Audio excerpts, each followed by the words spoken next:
কিন্তু আজও পর্যন্ত আমরা কেউ উত্তম কুমারকে ভুলতে পেরেছি? কোনো দিন পারবো না। নামটাও যেমন উত্তম, কাজেও। মহানায়ক উত্তম কুমারের স্মৃতিতে ভারতের পশ্চিমবঙ্গ সরকার দিয়ে থাকে মহানায়ক সম্মাননা। চলচ্চিত্রের বিভিন্ন শাখায় বিশেষ অবদান রাখা কলাকুশলীদের এই পুরস্কার দেওয়া হয়। 25শে জুলাই শুক্রবার কলকাতায় রাজ্যের মুখ্যমন্ত্রী মমতা বন্দ্যোপাধ্যায় উপস্থিত থেকে সম্মাননা তুলে দেন গুণী নির্মাতা, অভিনেতা, সঙ্গীত শিল্পী ও বিভিন্ন শাখার গুণী ব্যক্তিদের হাতে। দেখে নেওয়া যাক কারা পেলেন এবারের মহানায়ক সম্মাননা। চলচ্চিত্রের সঙ্গীত একটি অবিচ্ছেদ্য অঙ্গ। প্রাক্তন ছবিতে তুমি যাকে ভালোবাসো এই গানটি নেপথ্য কণ্ঠশিল্পী ছিলেন ইমন চক্রবর্তী, পেয়েছিলেন জাতীয় চলচ্চিত্র পুরস্কার। তাকে ডাকবো এবার। আমরা তাকে পেয়েছি নানান ধরনের গানে, রবীন্দ্রনাথের গান থেকে আধুনিক গান, ধ্রুপদী সঙ্গীত থেকে লোকসঙ্গীতেও তিনি সমান পারদর্শী। ইমন চক্রবর্তীকে মহানায়ক সম্মান প্রদান করতে পেরে আমরা আনন্দিত।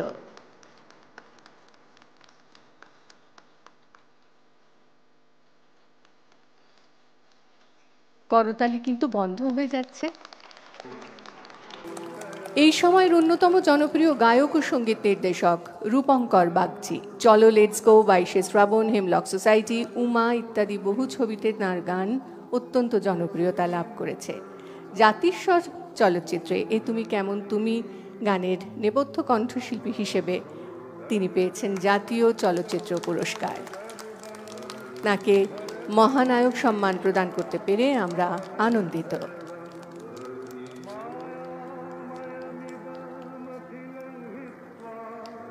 এখন যাকে আমরা সম্মান জানাতে চলেছি তিনি আর কেউ নন, বিগত কয়েক দশক ধরে বাংলা চলচ্চিত্র জগতে তিনি সগৌরবে বিরাজমান। 1973 সালে নিউ আর্ট চলচ্চিত্র বানিয়ে, তথ্যচিত্র বানিয়ে তিনি তাঁর যাত্রা শুরু করেন। 1979 সালে তাঁর পরিচালনায় প্রথম তেলেগু ছবি মা ভূমি মুক্তি পায়। তাঁর পরিচালনার বহু ছবি আমাদের অর্থাৎ চলচ্চিত্রপ্রেমী মানুষকে মুগ্ধ করেছে।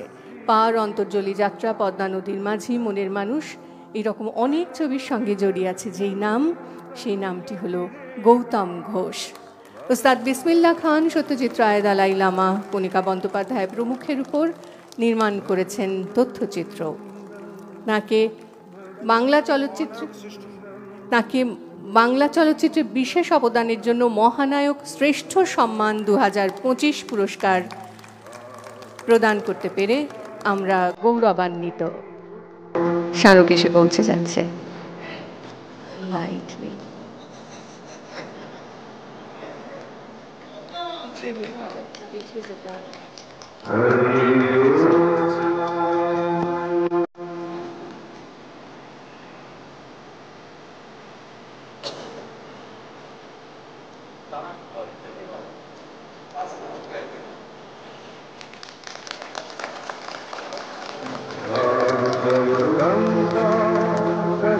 আমরা মাননীয় মুখ্যমন্ত্রী মমতা বন্দ্যোপাধ্যায়ের কাছে এবার কিছু কথা শুনতে চাই।